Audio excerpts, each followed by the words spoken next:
Donc pour traiter ou soigner un cancer, il y a plusieurs stratégies.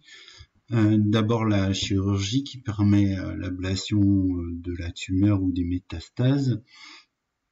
Ensuite, il y a la chimiothérapie qui utilise des molécules qui vont détruire plus ou moins spécifiquement les cellules cancéreuses, qui sont des cellules les plus en division dans l'organisme et les plus actives métaboliquement. Donc on utilise des poisons qui ciblent les cellules les plus actives ou les cellules qui se divisent le plus. Il y a la radiothérapie, donc là on irradie avec des rayonnements qui détruisent l'ADN spécifiquement les cellules cancéreuses. Donc ça implique de cibler précisément la tumeur. Et la radiothérapie qui est en plein essor, qui consiste en gros à aider le système immunitaire à se débarrasser des cellules cancéreuses ou à utiliser des armes du système immunitaire pour traiter ces tumeurs. La radiothérapie nécessite un équipement spécifique qui va permettre d'être précis et de cibler précisément la tumeur, de l'irradier. Donc les patients ont plusieurs séances de radiothérapie. Alors les différentes thérapies peuvent être couplées. Il peut y avoir chirurgie et radiothérapie, radiothérapie et chimiothérapie, chirurgie et chimiothérapie.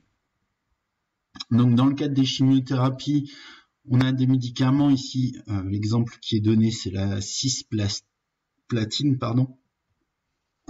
Donc dans ce cas-là, c'est une molécule qui se fixe à l'ADN et qui va perturber très fortement la réplication et la transcription, menant à une autodestruction de la cellule. Dont la réplication et la transcription est très perturbée, va être détruite. Ça cible pas uniquement les cellules cancéreuses, mais les cellules les plus actives en termes de réplication et de transcription. Donc au final, surtout les cellules cancéreuses. Donc il y a d'autres médicaments en chimiothérapie qui vont cibler le fuseau mitotique. Donc bloquer le fonctionnement normal du fuseau mitotique qui permet la séparation des chromatides lors de la mitose, c'est-à-dire bloquer la mitose des cellules qui se divisent le plus dans l'organisme. Alors ces traitements par chimiothérapie peuvent avoir pas mal d'effets secondaires parce qu'ils sont pas complètement spécifiques aux cellules cancéreuses, ils vont aussi possiblement affecter d'autres cellules souches, des cellules qui se divisent normalement dans l'organisme notamment, ou d'autres cellules métaboliquement actives.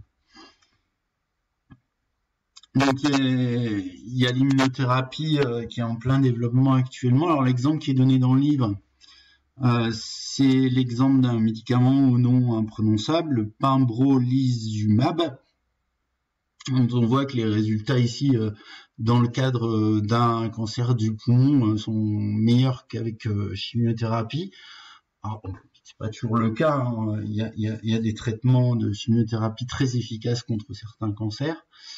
Donc dans ce cas-là, en fait, la stratégie, c'est de cibler l'action des cellules tumorales sur les lymphocytes T. Alors les lymphocytes T, quand on fera le cours d'immunologie, ça sera plus clair, sont des globules blancs qui sont chargés de détruire les cellules cancéreuses. Ils ont un récepteur T qui est l'équivalent des anticorps des lymphocytes B, qui va reconnaître les fragments de protéines anormales présentés par des récepteurs des cellules tumorales, de n'importe quelle cellule de l'organisme, les récepteurs du CMH, qui servent justement, c'est une espèce de galerie sur la membrane plasmique où on présente tous les fragments des protéines de la cellule. Donc s'il y a un fragment anormal, il est reconnu spécifiquement par un récepteur T.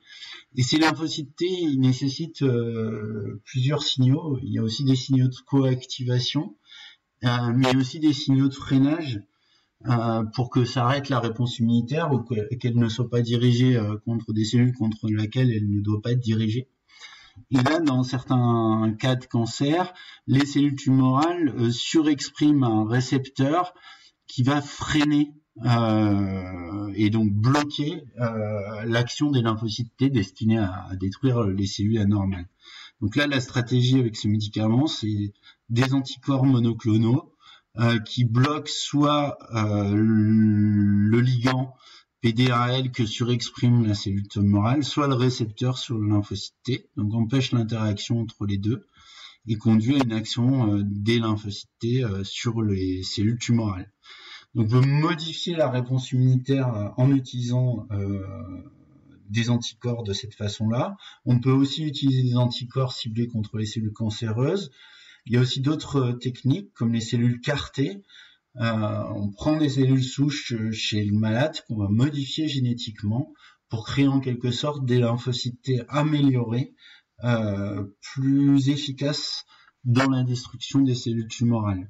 Donc l'immunothérapie, c'est vraiment quelque chose qui est en plein essor en ce moment.